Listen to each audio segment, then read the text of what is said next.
So we'll see about DNSSEC. So by default, there is no any security in DNS. Okay. So to avoid related to DNS attack, we can use DNSSEC features. And basically, the main goal of DNSSEC is to protect resolver from forged DNS data. I mean, it is going to protect to resolver to provide some fake IP address to the real users. For example, let's say this is the client. He want to connect with the real website, right? That request will come to the local DNS. Okay, I need IP address of the real website.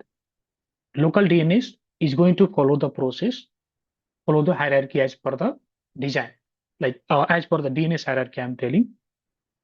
For example, that record is not available in DNS. Local DNS, it is going to be reach out to a root server, then .com, I mean top level domain server, then authoritative server. Like this is the hierarchy of DNS, correct? Let's see someone in the middle is trying to say, okay, this is the correct IP address of the real website. Okay, someone in the middle is trying to give the IP address. Okay, this is the real website IP address, but in actuality, not the real website IP address. It is the fake website, right?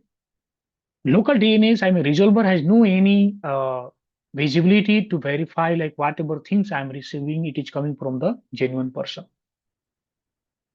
Before DNSSEC, I'm telling. So what will happen? The attacker injects a fake DNS entry into the DNS server. Okay, and the client sends a request to access the real website. So instead of real IP address, it is going to be receive the fake IP address. That is the malicious one, fake website. So in this case, user are redirected to a fake website, right? Controlled by the attacker, while the real website remains unreachable. Because there is no any validations related to DNS as per the DNS hierarchy, for example, root, top level, or authorities. There is no any validation. I said in the beginning itself, there is no any security available in DNS by default. So to avoid this, we have the concept like DNSSEC. Once we join my live batch, guys, we'll see all the things in the details. In this video, I'm just going to give some overview. We'll see some validation steps as well. But once you are going to join my live batch, which is going to be a start from next weekend, F5 DNS live batch. At that times, we'll cover all the things in details. So you should not worry about it. In this video, I'm just going to give some overview and some validation steps, like how DNSSEC validate each and every step before providing IP address to the client. Okay, so there are some benefits of DNSSEC, guys. For example, it is going to ensure that data comes from the legitimate source. So whatever hierarchy, for example, you are following, request go to the root, then top level domain server, then authorities. So whatever data we are receiving, that is receiving from the legitimate source.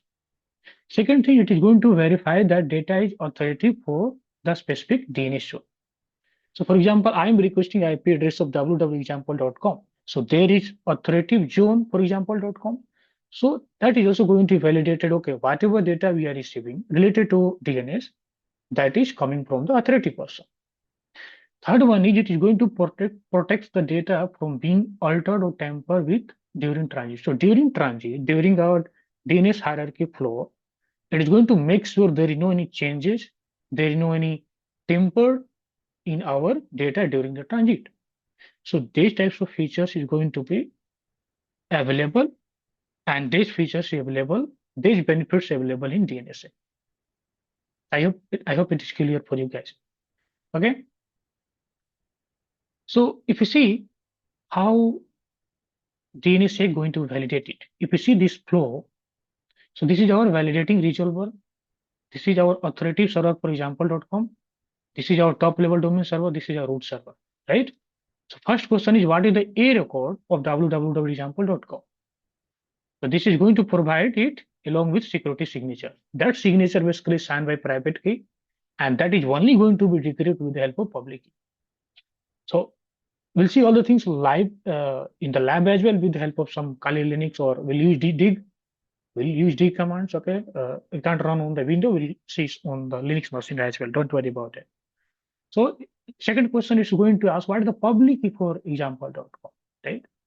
So I need public key to validate whatever record you have shared to me. I want to validate it.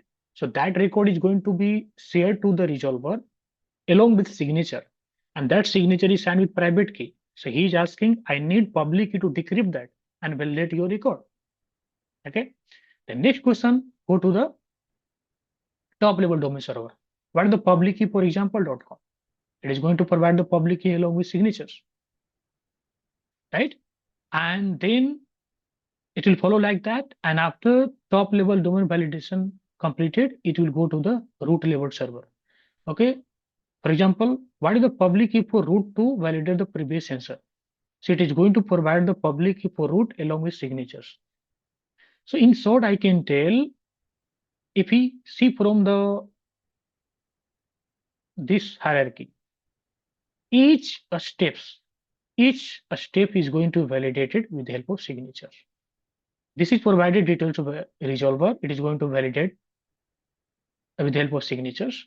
This is also going to validate it. This is also going to validate. Signature is signed with the help of private key, and it's only going to be decrypted with the help of public key. So here, each step is going to be validated.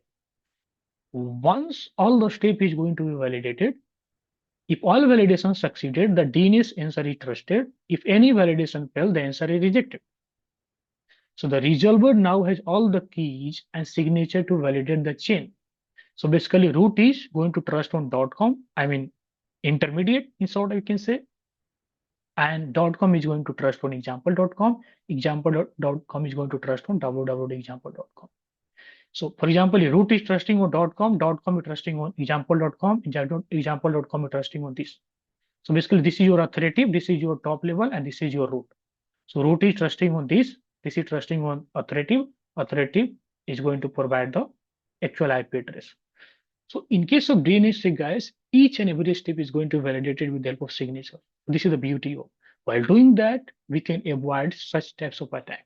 For example, if someone in the middle try to provide the fake IP address for the real website, it is going to follow all the steps. If validation is going to be failed, that IP will not provide it to the resolver, and resolver will not provide to the client. So while doing that, we can avoid our DNS kinds of attack related to poisoning or something else. So this is about DNSSEC. This is just the overview, guys. And if you join my live batch, we'll see all the things in details as well. Okay, we'll see in the lab as well. Okay, so I hope this session has been informative for everybody, and we'll see you in the live session. If you're interested, you can ping me, we can emails, and you can join my live batch. Thank you very much.